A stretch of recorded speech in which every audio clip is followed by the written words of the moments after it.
কলকাতা হাবড়া। তো ওখানে গাড়ি ঢোকে, এখান থেকে বিএসএফ যে নিয়ে আসলো সব। ওরাও ছিল আমাদের যেখানে হরিয়ানা থেকে যেগুলো পুলিশ ছিল ওরা ছিল, ওরা আসে একসাথে আমাদেরকে এখানে বর্ডারে গেটে তোক দিয়ে গেল। 8 বছর আগে গেছিলাম আমরা অবাধ্য, 7-8 বছর আগে কাজ করি, কাজ করতে করতে আচানক 2025 9 মাসের 21 তারিখে আমাকে ধরা হয়েছে। সিবিআই ধরে আমাকে পুলিশ লাইনে দিয়েছে। ওখান থেকে থাকলাম কয়েকদিন, থাকে আমাকে 15 তারিখে ওখান থেকে সকালে বাইর করেছে। আজকে আমাকে বাংলাদেশে হ্যান্ড ওভার করলো। ইন্ডিয়া পানিপথ হরিয়ানা। আমরা ওখানে থাকি, আমরা বরাবর মানুষের কাছে 24 ওখানে থাকা হয় আমাকে। ওরা বড় ওদের সাথে কথা বলতে হয়। যেখানে এইদিকে সুপারভাইজার আছে কোম্পানিতে গার্মেন্টসে, আমি ওখানে বড় সুপারভাইজার ছিলাম।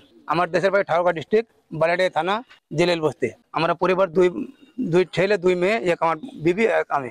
আজকে আমাদের করেছে 14টা মানুষ, ঘটলো এক জেলায় ঠাকুরগাঁও ডিস্ট্রিক্ট, সব ঠাকুরগাঁও ডিস্ট্রিক্ট। জেলে আমরা ছিলাম না, জেলে রাখা নাই আমাকে, পুলিশ লাইনে ছিলাম। টাকা পয়সা কিছু আনতে পারি নাই। যেগুলো আমরা ওয়েব নিয়েছিলাম এইগুলা যে আছে, এগুলো যে মালিকের কাছে যার কাছে কাজ করেছিলাম ওই আমাকে এগুলো নিয়ে দিচ্ছে। পরে পুলিশ লাইনে আমাকে দিয়ে গেছে। আমরা এই অবস্থায় ছিলাম, এই অবস্থায় আমাদের উঠা নিয়ে যাচ্ছে সিবিআই।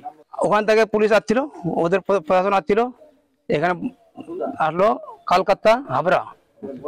ওখান থেকে ওখানে গাড়ি ঢোকে, এখান থেকে বিএসএফ গেলো, বিএসএফ যে নিয়ে আসলো সব।